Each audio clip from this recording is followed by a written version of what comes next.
So, yeah. Hi, I'm Liz from Least Authority. We perform security audits and we also build privacy enhancing technology. I started about 9 years ago now. In 2016, I started as the CEO of Least Authority. Least Authority was originally founded in 2011 by Zuko, and in 2015, Zcash spun out to be its own project. And like I said, that's when I took over in 2016.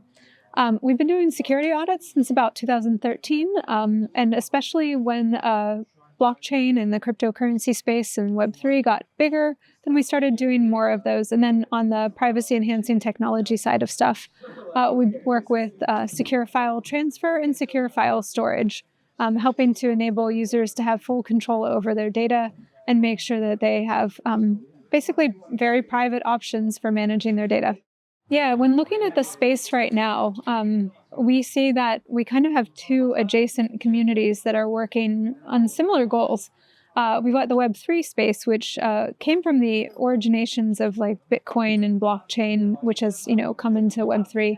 And on the other hand, we have the internet freedom space, as we refer to it now, at least this term we've been using since about like 2010. And the internet freedom space is where there's a lot of focus on secure communications and circumvention technologies, anti-censorship, censorship-resistant type technologies. And really, both of these spaces are all about empowering the end user, making sure that users have complete control of their privacy and their data, so to enable them to have privacy. And this idea of distributing things to endpoints is part of, empowering users, so decentralization. But when we look back at the history, often in the cryptocurrency space, we talk about, and Web3 space, we talk about how, Bitcoin came from the cypherpunks. And this group of people, the cypherpunks, have been around really focusing on how cryptography can empower users to have privacy. And so this whole movement, of course, it wasn't the first movement for user privacy and technology. Prior to that, there were, these people who were building things to be more private. But yet the cypherpunks come along and, they're working on different projects and such. And on one hand, you have some of the cypherpunks and some of that group that want to focus on, private transactions and looking at user-empowered transactions.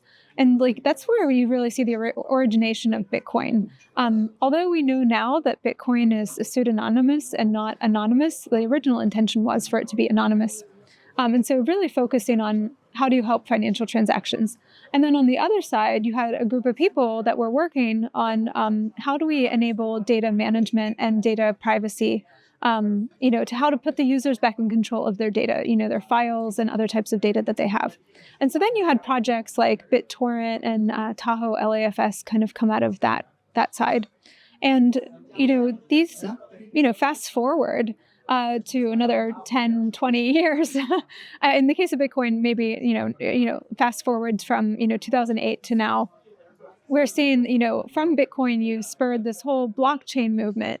And the blockchain movement, still focusing on decentralization and empowering users, but kind of lost a little bit of sight around the privacy aspect of it. And, security is still relatively important, but it just kind of took its own path. And in parallel, the internet freedom community continued to build things that were really focused on high-risk users, human rights activists, journalists, digital rights defenders, et cetera. And, trying to make sure that they had really secure communication tools and these circumvention technologies. And yeah, it's been really interesting to see that these two groups work in parallel with very similar value systems because they have similar roots and yet still work quite separately. Ideally, because you have these two groups that have been working in parallel with similar values and, this kind of shared past, it would be really great to see these two groups unite and really leverage each other's work more.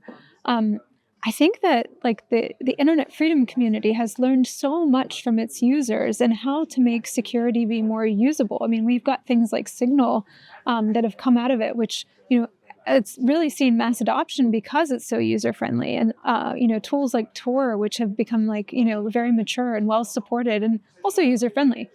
And then, we've got this struggle on the Web3 side where, we're looking for mass adoption and stuff. And, how can these two communities it really benefit each other and leverage each other's learnings over these past, 10 years or so? But also, how can they unite for a future? This like how to unite is a really great question. And I would even say, do we need to fully unite? Maybe they can stay as parallel communities, but how can we share knowledge across and tools across them? I think that this sharing can come from different individuals from each community or different groups working together.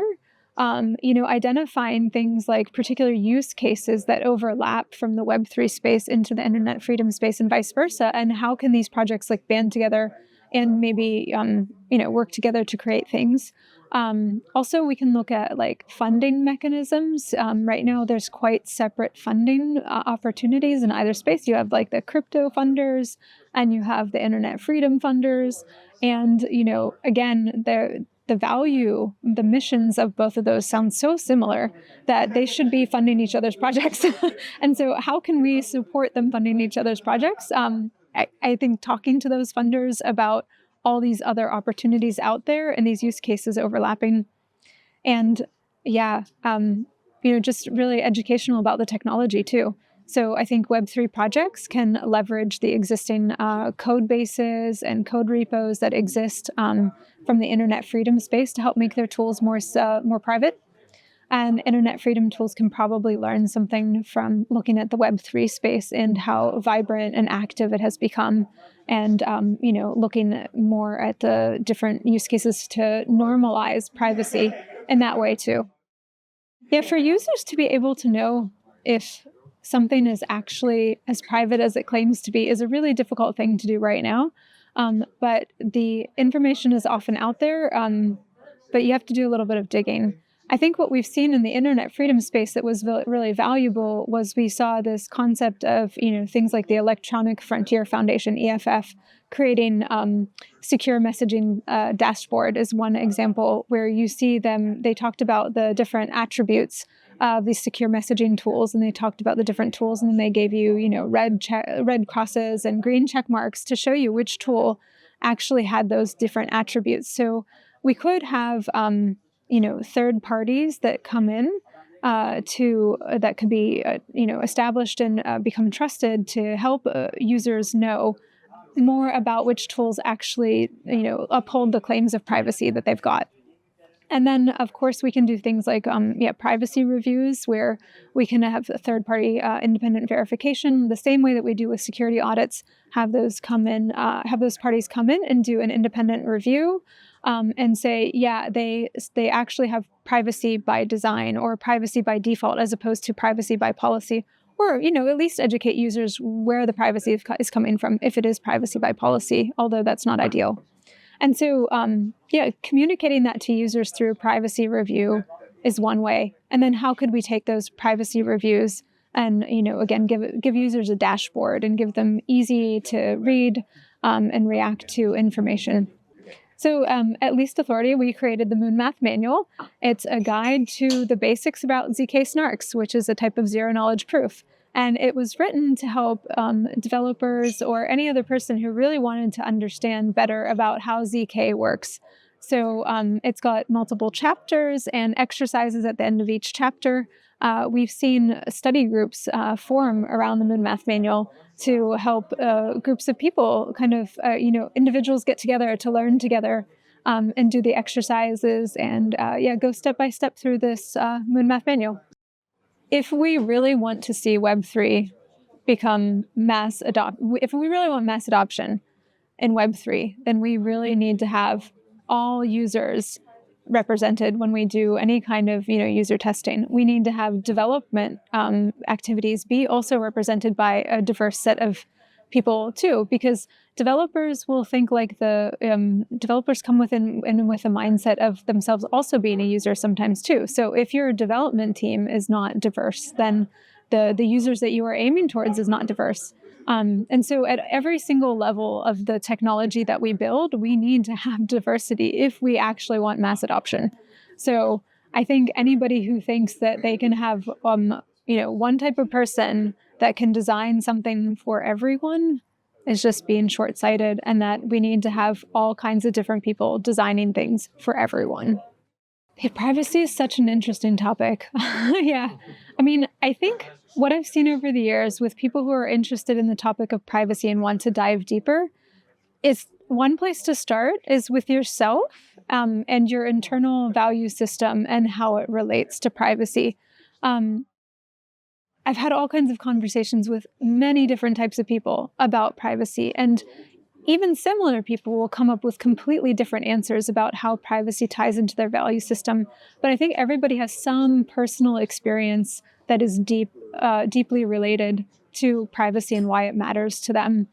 Even if they say on the surface that privacy doesn't matter or privacy is dead, that you can dig into a conversation with them and find how privacy matters to them. Because there is some, it's so human, is what I've learned over the years, that it's so fundamentally human. This idea that we control ourselves, we have, this autonomy over our lives, over our choices. This extends to like every aspect of our identity. And so, we walk into rooms, we try to present ourselves in different ways. We say different things because we want to have a different outcome because of this like idea of control and autonomy. And so privacy is that. It's this idea that I can go into a space and I can control what I share with that space in order to have a particular outcome that I want. And so there's something so fundamentally human about that aspect of privacy. I think that people should start there as an individual.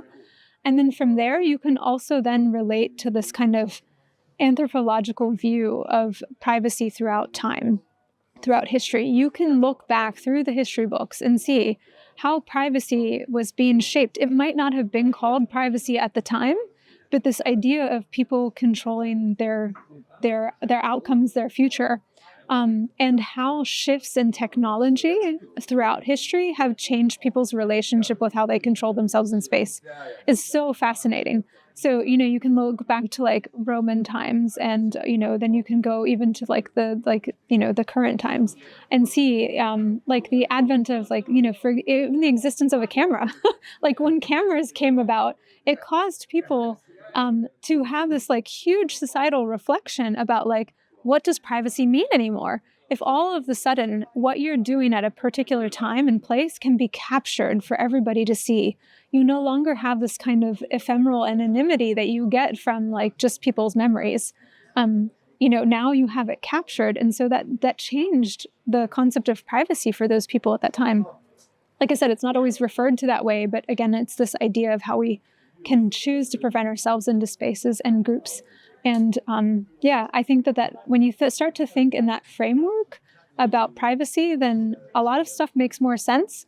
And you also start to see how the debates around technology and its position in society and how it impacts privacy becomes a lot easier to navigate.